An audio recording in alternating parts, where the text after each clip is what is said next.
Di sebuah sudut kota yang remang, hiduplah seorang pria bernama Kamit. Ia dikenal sebagai pemabuk ulung. Setiap hari, hidupnya dipenuhi aroma alkohol dan asap rokok murahan. Rumahnya kumuh, pakaiannya lusuh, dan hidupnya bagai kapal tanpa nahoda, terombang-ambing tanpa arah. Ia kehilangan pekerjaan, istri, dan harga dirinya. Hanya botol-botol minuman keras yang menjadi teman setianya.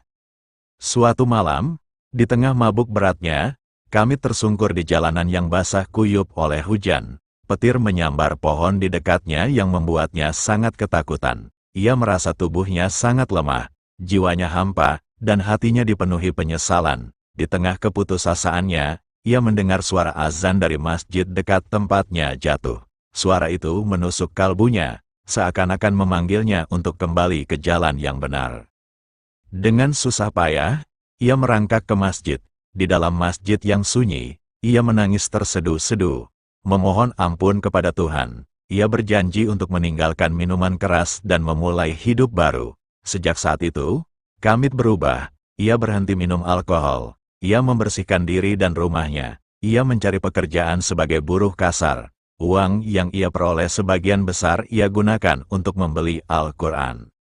Awalnya, membaca Al-Quran terasa berat. Huruf-hurufnya asing baginya. Namun, ia tak pernah menyerah. Setiap hari, ia meluangkan waktu untuk membaca dan menghafal ayat-ayat suci. Ia belajar dari seorang ustadz di masjid, yang terharu melihat kesungguhannya. Ustadz itu dengan sabar membimbingnya.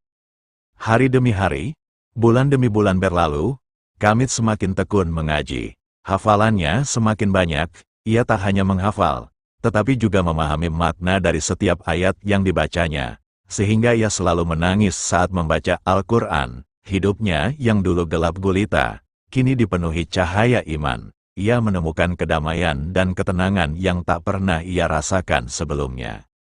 Setelah bertahun-tahun berjuang, akhirnya Kamit berhasil menghafal seluruh Al-Quran. Pak Ustadz yang membimbingnya mengganti namanya dari Kamit menjadi Abdul Hamid. Kemudian pada bulan Ramadan ia pun berdoa menangis mohon diizinkan untuk bisa menunaikan ibadah haji, namun tahun itu belum kesampaian.